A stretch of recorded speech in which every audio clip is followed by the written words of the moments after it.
Hello students, welcome to Varun classes. मेरा नाम है रोहित मुदगिल। आज हम करेंगे क्लास 6 ज्योग्राफी का चैप्टर नंबर 1, जिसका नाम है the earth in the solar system. तो जैसे हमारा चैप्टर है the earth in the solar system, तो इसमें हम सबसे पहले सोलर सिस्टम को जानेंगे। सोलर सिस्टम होता क्या है। तो अगर आप क्लास 6 के स्टूडेंट्स हैं तो भी आपके लिए चैप्टर जो है वो बेनिफिशियल है। और अगर आप किसी कॉम्पिटेटिव एग्जाम की प्रिपरेशन कर रहे हो और उसके कारण आपको एनसीईआरटी करनी है, तो उसके लिए भी ये चैप्टर भी बेनिफिशियल है। तो सबसे पहले हम सोलर सिस्टम को जानेंगे। तो सोलर सिस्टम होता क्या है, सबसे पहले इसकी डेफिनेशन देखते हैं। The solar system comprises the sun, 8 planets and their satellites, asteroids, meteoroids. The 8 planets in our solar system are Mercury, Venus, Earth, Mars, Jupiter, Saturn, Uranus, Neptune, which are in increasing order of distance from the sun। तो सबसे पहले समझते हैं solar system होता क्या है। तो solar system क्या है, एक सन है, सन के अराउंड 8 planets रिवॉल्व कर रहे हैं। जैसे आप एनिमेशन में देख रहे होगे, जैसे ये सन है, सन के अराउंड जो है वो कुछ प्लैनेट्स, जो 8 planets हैं, वो रिवॉल्व कर रहे हैं। उनके साथ साथ उनकी सैटेलाइट्स, जैसे अर्थ की सैटेलाइट क्या है, अर्थ की नेचुरल सैटेलाइट क्या है, मून है। ठीक है, ये हर चीज जो सैटेलाइट क्या होती है, प्लैनेट्स क्या होते हैं, सन क्या होता है, ये हम आगे डिस्कस करेंगे। तो सबसे पहले सिंपल एक सोलर सिस्टम समझ लो आप। सोलर सिस्टम होता क्या है। तो सोलर सिस्टम क्या होता है, सन है, उसके अराउंड 8 planets जो है वो रिवॉल्व कर रहे हैं, और उनकी सैटेलाइट्स जैसे कि मून्स जो है वो, और पत्थर, ठीक है, रॉकी एलिमेंट्स उसके अराउंड रिवॉल्व कर रहे हैं। इस सिस्टम को हम बोलते हैं सोलर सिस्टम। तो सिंपल सी आपको एक डेफिनेशन लिखनी है। The solar system comprises the sun, 8 planets and their satellites, asteroids, meteoroids revolving around the sun. ठीक है, तो ये थी सोलर सिस्टम के बारे में, या सिर्फ सोलर सिस्टम की डेफिनेशन। अब ये थोड़ा सा अगर समझ में नहीं आ रहा ना, अगर अब क्लास 6 का स्टूडेंट्स अगर समझ में नहीं आ रहा, तो आगे मैं इन सभी पॉइंट्स को ना डिस्ट्रीब्यूट कर रखे हैं एनिमेशंस के तौर पर, तब आपको शायद समझ में आ जाए अच्छे से। तो नेक्स्ट है द मून। अब मून को समझ लेते हैं। सबसे पहले क्या होता है, आपने देखा होगा कि जो हम स्काई में देखते हैं रात को, कि एक ऑब्जेक्ट होती है, ठीक है, जो चमक रही होती है। जैसे कि इसमें पिक्चर में आपको देख रहे होगे आप, ये जो ये वाली है, या फिर ये एनिमेशन में जो आपको ये मून दिख रहा है ना, इसे बोलते हैं हम। ठीक है, अब मून के बारे में क्या होता है, different shapes at different positions. अब आपने देखा होगा कि मून की ना डिफरेंट डिफरेंट शेप्स होती हैं। जैसे कि ये देखो, यहाँ पर मून हमें इस टाइप का दिख रहा है, ठीक है, यहाँ पर हमें पूरा दिख रहा है, यहाँ पर हमें इस टाइप का दिख रहा है। ठीक है, तो आपने देखी होगी, डेली डेली देखना आप, ठीक है, डेली डेली देखना, जो चांद होता है ना उसकी शेप जो है वो चेंज मिलेगी आपको। तो जैसे कि अब होता क्या है, इसका रीज़न क्या होता है, मैं वो बताता हूँ। तो सबसे पहले ये बता देता हूँ मैं, जो मून है ना उसकी डिफरेंट डिफरेंट शेप्स होती हैं, डिफरेंट डिफरेंट टाइम पर, डिफरेंट डिफरेंट पोजीशन पे। तो एक टर्म आती है आपके एनसीईआरटी में जिसे हम बोलते हैं फुल मून। ठीक है, फुल मून क्या होता है, फुल मून जब पूरा चांद दिखाई देता है ना हमें, उसे बोलते हैं फुल मून। फुल मून को का जो हिंदी में हम यूज करते हैं उसे बोलते हैं पूर्णिमा। ठीक है, पूर्णिमा या फुल मून कब होता है, जब चांद हमें पूरा दिख रहा होता है। तो you can see the full moon only once in about a months time. पूरे महीने में हमें चांद सिर्फ फुल एक टाइम पर ही दिखता है, जिसे हम पूर्णिमा भी बोलते हैं। और न्यू मून या फिर अमावस्या, जिस दिन हमें चांद बिल्कुल नहीं दिखता, सिर्फ तारे दिखते हैं, उस दिन न्यू मून या फिर अमावस्या होता है। ठीक है, अब मैं इसका रीज़न बता देता हूँ कि किसके कारण जो है कभी हमें चांद जो है वो इस टाइप का दिखता है, कभी पूरा दिखता है, कभी हाफ दिखता है, कभी किस टाइप का दिखता है। तो रीज़न है ये, मान लीजिए ये मून है, ठीक है, आपको ये दिख रहा है, ये मून है, तो अभी आपको दिख रहा है फुल मून। ठीक है, लेकिन जैसे जैसे मैं आपकी पोजीशन चेंज करूँगा, इस माउस की पोजीशन चेंज कर रहा हूँ, तो आपको अब फुल दिख रहा है, फुल नहीं दिख रहा ना, थोड़ा सा हाफ दिख रहा है। अब वापस ले आया मैं, तो पोजीशन के अकॉर्डिंग होता है। जब आपका जो विजन होता है ना, अगर आपको पूरा दिख रहा है तो पूरा दिखेगा, लेकिन उसने अगर आपके विजन से पोजीशन चेंज कर ली तो वो हाफ दिखेगा, या फिर अब देखो जैसे बिल्कुल ही नहीं दिख रहा। मून या ये माउस है ना रियलिटी में, लेकिन आपको दिख नहीं रहा है ना। तो ऐसे ही मून होता है, इसको मून लेकर चलो कि देखो जैसे अभी आपको फुल दिख रहा है, अब मून तो है ऑलरेडी, लेकिन दिख नहीं रहा। तो इसके कारण पोजीशंस चेंज होने के कारण जो मून है वो हमें दिखता नहीं है। तो ये रीजन है कि जो चांद है ना वो कभी हमें कंप्लीट दिखता है, कभी हमें हाफ दिखता है। ठीक है, तो जैसे जैसे हमारी आंखों से मून इधर उधर शिफ्ट होगा ना, वैसे वैसे मून की जो शेप्स हैं वो चेंज होती रहती हैं। एक्चुअली में मून घटता बढ़ता नहीं है, मून पूरा होता है, लेकिन हमारे देखने के तरीके के कारण जो चांद वो है उसकी शेप्स चेंज होती रहती हैं। अब आपने देखा होगा, एक बात नोटिस करी आपने, कि जो चांद है ना वो दिन में नहीं दिखता, रात को दिखता है। क्यों? क्योंकि जो सूरज होता है उसकी इतनी ब्राइट लाइट होती है जिसके कारण जो मून की लाइट है वो फीकी पड़ जाती है और वो जो चांद है वो दिखता नहीं है दिन में। तो ये रीज़न है। ये क्वेश्चन आ सकता है आपका कि what is the reason behind जो मून है कि वो दिखता नहीं है। तो the moon and other bright tiny objects can not seen during day time because the very bright light of sun does not allow us to see all these bright objects of the night sky। अब ये थोड़ी है कि जो चांद है वो अपनी छुट्टी पे चला जाता है दिन में। चांद होता है, जो स्टार्स हैं वो भी होते हैं, लेकिन सन जो है ना वो इतनी ब्राइट लाइट देता है जिसके कारण उनकी रोशनी फीकी पड़ जाती है, जिसके कारण हमें सिर्फ सन दिखाई देता है। तो ये रीज़न है कि हमें दिन में स्टार्स या फिर मून्स नहीं दिखते। अब नेक्स्ट है सेलेस्टियल बॉडीज। अब सेलेस्टियल बॉडीज क्या होती हैं? The sun, the moon and all those object shining in the night sky are called celestial bodies. ये तो डेफिनेशन दे रखी है, लेकिन अर्थ एक सेलेस्टियल बॉडी है? बताओ।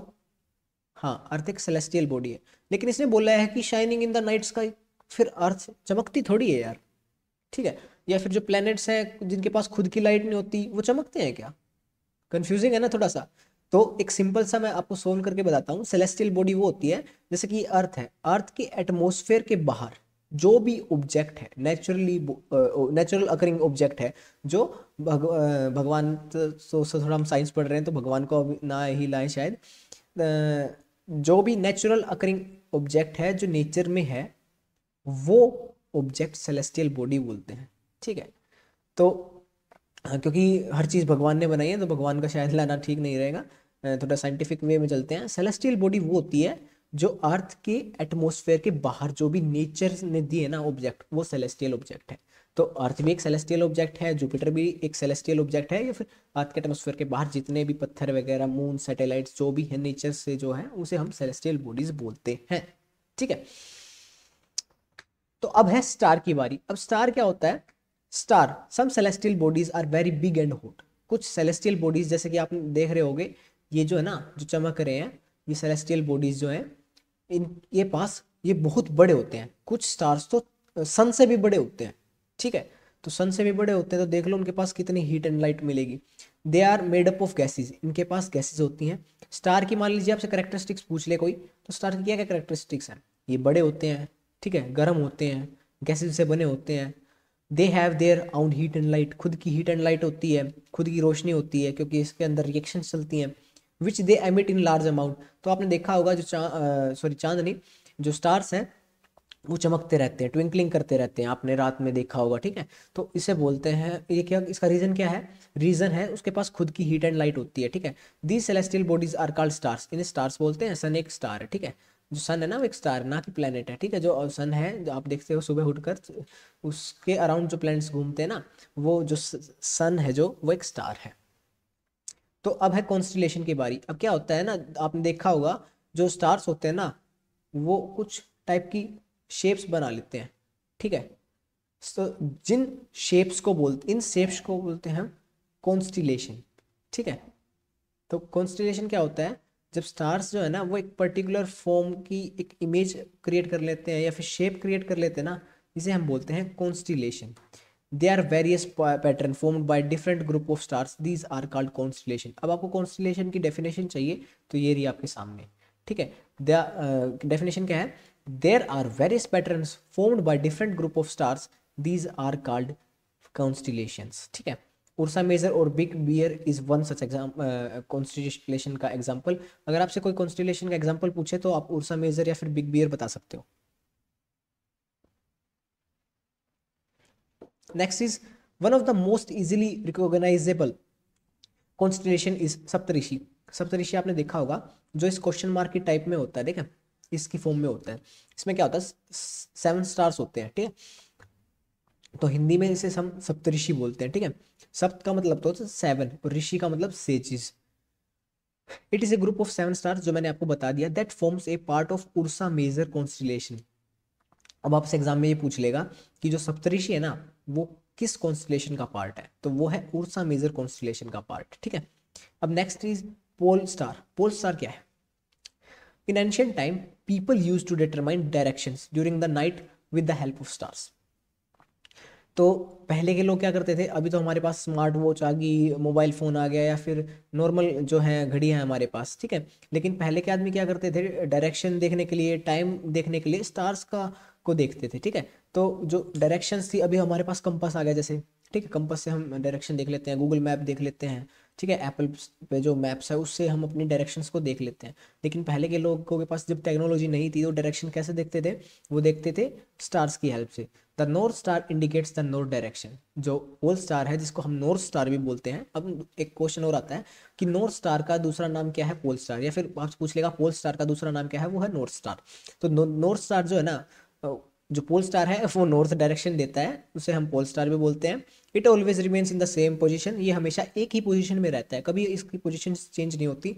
We can locate the position of the pole star with the help of the Saptarishi. अब जो सप्तऋषि है, जो क्वेश्चन मार्क एक टाइप से बनता है ना, जैसे ये वाला, इसकी हेल्प से हम नॉर्थ स्टार को फाइंड आउट कर सकते हैं। If an imaginary line is drawing joining the pointer star, इसको मैं अभी एक्सप्लेन करता हूँ यहाँ पे। तो जैसे कि ये वाली लाइन है ना, ये सप्तऋषि के जो स्टार्स हैं, इस लाइन को हम ज्वाइन कर दें, तो यहाँ पे जो सबसे ज़्यादा ट्विंकलिंग करेगा ना स्टार, उसको बोलते हैं हम नॉर्थ स्टार या फिर पोल स्टार। बेसिकली एक ये भी क्वेश्चन आ जाता है ना कि सबसे ट्विंकल, सबसे ज़्यादा चमकता कौन सा स्टार है, वो पोल स्टार या नॉर्थ स्टार नहीं करता, इसमें कंफ्यूज मत हो जाना, ठीक है। Next is planets. अब प्लैनेट्स की बात कर लेते हैं। Some celestial bodies do not have their own heat and light. अब स्टार्स थे, उनके पास खुद की हीट एंड लाइट थी, लेकिन प्लैनेट्स के पास खुद की हीट एंड लाइट नहीं होती। They are lit by the light of the stars. Stars जो है ना, उनके कारण ये चमकते हैं हल्के फुल्के। सच बॉडीज आर कॉल्ड प्लैनेट्स, इनको हम प्लैनेट्स बोलते हैं। द वर्ड जो प्लैनेट जो है वो कहाँ से आया है, वो ग्रीक वर्ड से आया, प्लैनेटिया से, जिसका मतलब होता है वेंटरर्स, ठीक है। अब डिफरेंट डिफरेंट प्लैनेट है, जैसे कि मरकरी, वीनस, अर्थ, जुपिटर, सैटर्न, यूरेनस, नेपच्यून, ठीक है। इनको हम आगे डिस्कस करेंगे। अब उससे पहले हम सबसे पहले समझ लेते हैं हमारी अर्थ के बारे में। अर्थ क्या है, अर्थ एक ऐसा प्लेनेट है जहाँ पर लाइफ पॉसिबल है, ठीक है। और कोई भी ऐसा प्लेनेट नहीं है फिलहाल जहाँ पर लाइफ पॉसिबल है। मार्स के जो है वो ऑप्शंस हैं, लेकिन फिलहाल एलोन मस्क भाई ने उसको ढूंढा नहीं है। तो नेक्स्ट है, it gets all its heat and light from the sun. अब आपको पता है जो अर्थ है वो अपनी हीट एंड लाइट कहाँ से लेती है, वो सन से लेती है, which is our nearest star. Earth का जो नियरेस्ट स्टार कौन सा है, वो है सन, ठीक है। अब आपसे यहाँ पे से भी क्वेश्चन आप पूछ सकता है कि अर्थ का नियरेस्ट स्टार कौन सा है, वो बताओ, ठीक है। तो अर्थ का नियरेस्ट स्टार है sun. Like our earth there are 7 other planets, ठीक है। अर्थ जैसे 7 प्लैनेट्स और हैं, जो टोटल मिलाकर 8 है, जैसे कि जिनके पास खुद की हीट एंड लाइट नहीं होती, और उनके पास कुछ मून्स हैं। अर्थ का जैसे एक मून है ना, ऐसे ही कुछ प्लैनेट्स हैं जिनके बहुत सारे मून्स हैं। The earth is the third nearest planet. Sun के बाद मरकरी आता है, फिर वीनस आता है, फिर अर्थ आती है। तो अर्थ जो है वो तीसरे नंबर पर है, ठीक है, सन के पास में। और सबसे बड़ी, अगर मतलब सबसे लॉन्ग लार्जेस्ट में बात करी जाए, तो 5वें नंबर पर आती है, ठीक है। फिफ्थ पोजीशन है अर्थ की बड़े होने में। सबसे पहली कौन सी है वो आप कमेंट सेक्शन में बताओगे, ठीक है, या फिर आगे पता ही लग जाएगा आपको शायद। It is slightly flattened at the poles. अब ये पोल्स जो है ना, अब देखो यहाँ पे देखो, जो ये पोल्स हैं, वैसे तो यहाँ पर राउंड दिखा रखी है, लेकिन यहाँ से ना वो यहाँ से फ्लैटेंड है पोल्स की साइड से, ठीक है। That is why it shape is described as geoid. अब अर्थ की शेप पूछ लेता है कोई आपसे, एग्जाम में पूछ ले, मान लिया अर्थ की शेप बताओ, सर्कल, स्फेयर, नहीं ना, सर्कल है ना स्फेयर। अर्थ की जो शेप है वो है जियोइड शेप, ठीक है। Geoid means earth like shape, ठीक है। Condition favourable to support life, ठीक है। अब मैंने बता दिया अर्थ ही ऐसा प्लेनेट जहाँ पर लाइफ पॉसिबल है।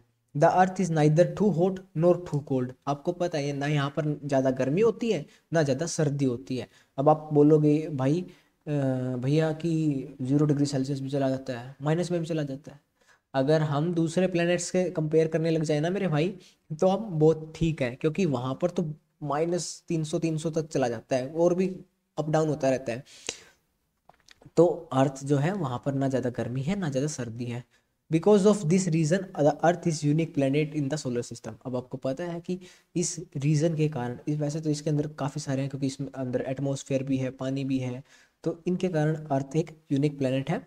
From the outer space the earth appears blue. अब बाहर से जो अर्थ है ना, जैसे आप एनिमेशन में देख रहे होगे या फिर फोटो में देख रहे होगे, जो अर्थ है ना वो ब्लू दिखती है। ब्लू क्यों दिखती है? क्योंकि इसका जो 2/3 सरफेस है वो पानी से भरा है। आपने देखा होगा ओशियंस है। अब देखो यहाँ पर जो है ना ये ओशियंस है, ठीक है। अब बाहर से आप देखोगे तो 2/3 हिस्सा अगर आपको पानी है तो पानी ज़्यादा दिखेगा, तो इसलिए वो ब्लू दिखता है। नॉर्मल सा रीज़न है। अब बात करते हैं द सन की। सन क्या है? Sun is the centre of the solar system. अब आपने देखा होगा ये सन है, यहाँ इसके अराउंड जो है वो प्लैनेट्स रिवॉल्व करते हैं। जो सन है वो सोलर सिस्टम के सेंटर में है। It is huge and made up of extremely hot gases. अब आपको पता है कि जो सन है वो बहुत बड़ा है, लेकिन इसके अंदर गैसेज हैं जिसके कारण इससे हीट एंड एनर्जी निकलती रहती है। जैसे आप देखो यहाँ पे इसके पास बहुत ज़्यादा गैसेज हैं, ठीक है। It provides the pulling force that binds the solar system. अब ज़्यादा ज्योग्राफिकली साइंस की टर्म में जाएंगे ना, तो ये है ना हमारे सोलर सिस्टम को बाइंड करके रखता है, ठीक है। ना बाहर जाने देता ना इसके अंदर आता, ठीक है। तो जो सोलर सिस्टम है वो एक ग्रेविटेशनल फोर्स लगाता है। सेंट्रीपिटल सेंट्रीफ्यूगल फोर्सेस होते हैं यहाँ पर, जो आप हायर क्लासेस में समझ पाओगे। तो इन फोर्सेस के कारण जो है ना वो सोलर सिस्टम को बाइंड करके रखता है। अगर समझ में आ रही है ये बात तो ये वाली बात समझ लो, वरना टेंशन मत लो, अभी के लिए ये इतना इम्पोर्टेंट नहीं है। But that tremendous heat is not felt so much by us because despite being our nearest star, it is far away for us. अब आप बोलोगे कि भैया सन जो है वो इतना गर्म है, लेकिन हमारे तक उसकी गर्मी इतनी ज़्यादा नहीं पहुंच रही। क्यों? क्योंकि भाई ये हमसे काफ़ी दूर है। 3rd नंबर पे तो हैं हम, लेकिन ये हमसे काफ़ी दूर है, जिसके कारण जो है हमारी अर्थ पर ज़्यादा गर्मी नहीं होती। The sun is about 150 million kilometre. अब ये देखो 150 मिलियन किलोमीटर दूर है हमसे, तो बचे हुए हैं ना इसके कारण। Light travels at the speed of about 3 lakh kilometre per second. इतनी स्पीड से, इससे भी काफ़ी ज़्यादा। तो जो अर्थ है ना वो 3 लाख किलोमीटर पर सेकेंड की स्पीड से ट्रैवल करती है। Yet even this speed the light of the sun takes about 8 minutes. 8 minutes approx है, एग्जैक्ट नहीं है। जिस बच्चे को पता है एग्जैक्ट टाइम कितना लगता है अर्थ को, सॉरी लाइट को सन से अर्थ पर पहुंचने में, वो कमेंट सेक्शन में बताएगा, ठीक है। उसको एक चॉकलेट दूंगा मैं। तो 3 लाख किलोमीटर पर सेकेंड देख लो कितनी ज़्यादा होती है, तब भी लाइट को अप्रोक्सीमेटली 8 मिनट लग जाते हैं अर्थ पर पहुंचने में। तो देख लो अब कितनी दूर हैं हम, ठीक है।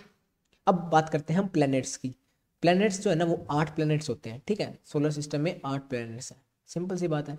अब इसको सीरियल वाइज बताऊं, Mercury, Venus, Earth, Mars, Jupiter, Saturn, Uranus, Neptune. अगर मैं बिना देखे भी पढ़ने लग जाऊँ ना तब भी बता सकता हूँ। क्यों? क्योंकि मेरे पास एक ट्रिक है। ट्रिक है my very efficient mother just serve us nuts. ये मेरे जो सोशल साइंस की टीचर थी ना, करीब 3 4 5 6 अराउंड 6 7 5 6 7 साल पहले उन्होंने ये बताई थी मेरे को ये ट्रिक। तो my very efficient mother just serve us nuts. तो ये डेफिनेशन है, सॉरी ये है ट्रिक।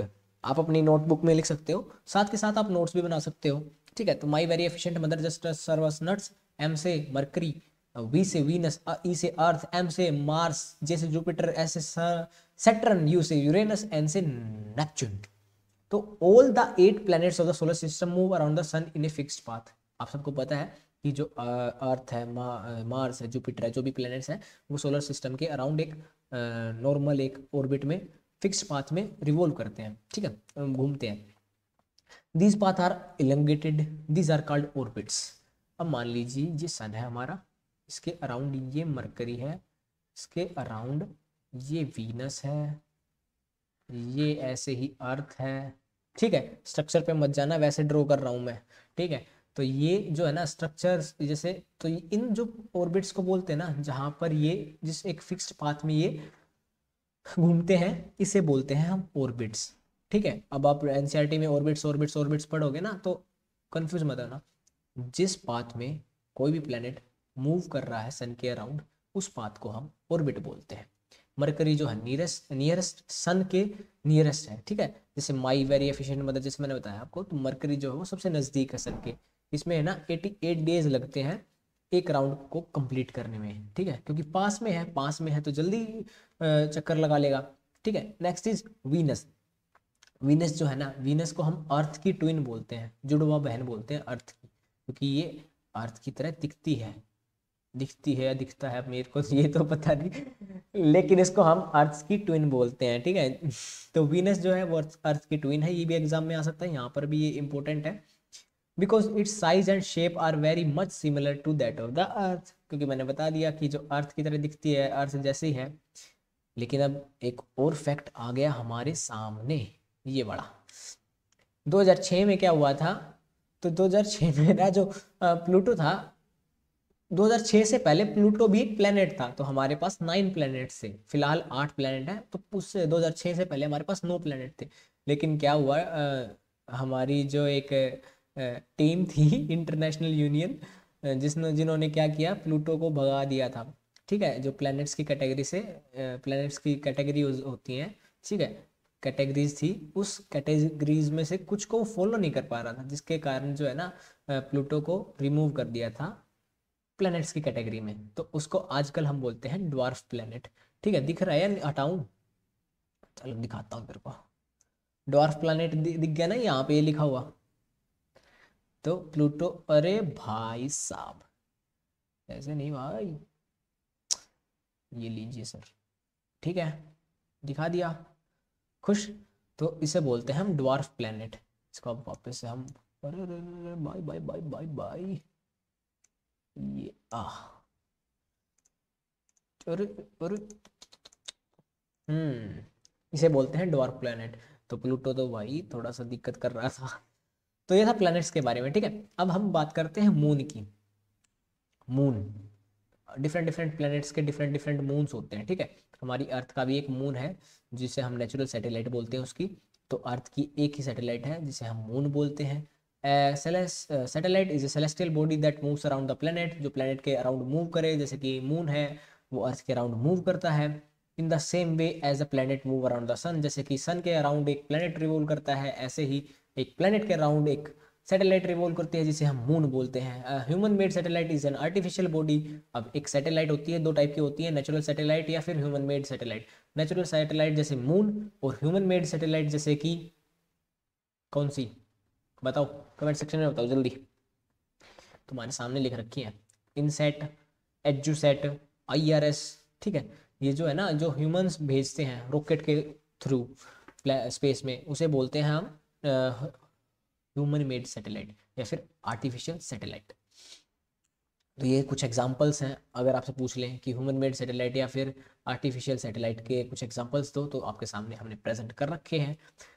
मून का जो डायमीटर है ना, वो है 1/4 दैट ऑफ द अर्थ। मान लीजिए, सिर्फ समझा रहा हूँ, एग्जैक्ट ये मत ले लेना, तो 1/4 होता है इतना, ठीक है। तो अर्थ के 1/4 में है। It appear so big because it is near to our planet than other celestial bodies. अब आप बोलोगे कि भैया जो सन है वो इससे बहुत ज़्यादा बड़ा है, अर्थ से भी बड़ा है, लेकिन वो भी इतना ही दिखता है। और जो मून है वो अर्थ से भी छोटा है, लेकिन फिर भी वो इतना दिखता है। अब होता क्या है, जो सन है वो बहुत ज़्यादा दूर है, 150 मिलियन किलोमीटर दूर, और जो हमारा मून है वो बिल्कुल पास में है, कितना, 3,84,400 किलोमीटर, जस्ट वो मिलियंस में, 150 मिलियन, और ये सिर्फ लैख में। तो जो मून है वो हमारे पास में है, जो सूरज है वो हमसे बहुत ज़्यादा दूर है, तो इसके कारण मून है वो बड़ा दिखता है। The moon moves around the earth in about 27 days।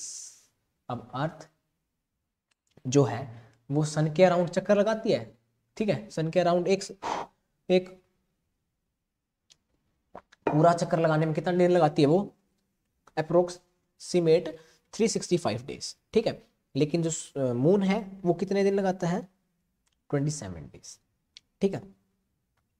It takes exactly the same time to complete one spin. As a result, only one side of the moon is available to us on the earth. The moon does not have conditions favorable for life.